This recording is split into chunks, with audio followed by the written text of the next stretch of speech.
الرسول يوقف على طرف الصراط، ما خلانا، ما قال خلاص الحساب بدأ أنا بوقف وكل واحد يأخذ جزاه. الرسول يقول اللهم سلم سلم، اللهم سلم سلم، اللهم أمتي، اللهم أمتي. ثم يمر الناس يشوفهم النبي اللهم سلم اللهم سلم لين يمرون.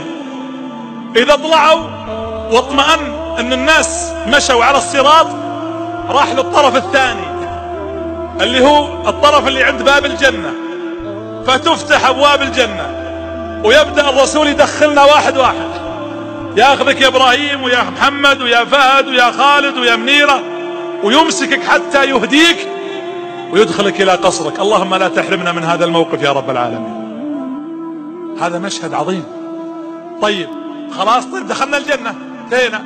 لا، فينظر النبي فيقول إن من أمتي من أدخله الله النار.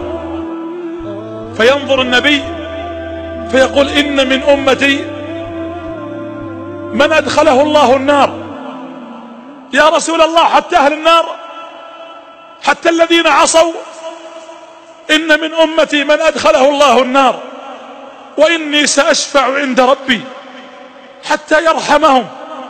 يقول النبي عليه الصلاة والسلام فأذهب تحت عرشه وأسجد وأقول يا رب إن من أمتي من أدخلته النار، اللهم إني أستشفعك فيهم. فيقول النبي فيقول الله يا محمد ارفع رأسك، ويحد لي حدا، يعني حدد لي عدد، ويقول اذهب وأخرجهم من النار. يقول فآتي وأحد الحد وأخرج من أمتي من أخرجهم.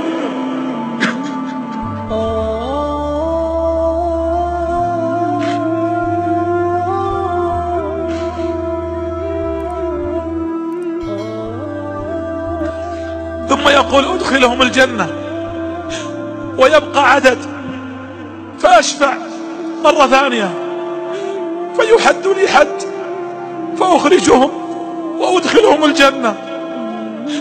يقول 4 مرات. يقول فأستحي من ربي وأسجد مرة خامسة فأقول يا رب إن من أمتي من أدخلته النار. فيقول الله يا محمد ارفع رأسك واذهب وأخرج كل من كان في قلبه لا إله إلا الله. يقول فآتي وأخرج منهم، ثم أذهب المرة السادسة فيقول الله يا محمد اذهب وأخرج كل من كان في قلبه مثقال ذرة. يقول فأذهب حتى يقول الله يا محمد اذهب وأخرج كل من كان في قلبه مثقال حبة من إيمان. يقول فأخرج ما شاء الله من أمتي حتى يدخلون الجنة.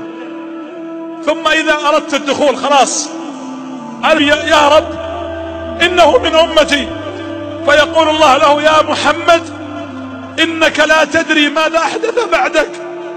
أحدث يعني غير، بدل، أبدع، يعني بدعة، ابتدع. قالوا سحقا سحقا فيؤخذ إلى النار. هذه رحمة الرسول عليه الصلاة والسلام. لقد جاءكم رسول من أنفسكم عزيز عليه ما عنتم حريص عليكم بالمؤمنين رؤوف رحيم.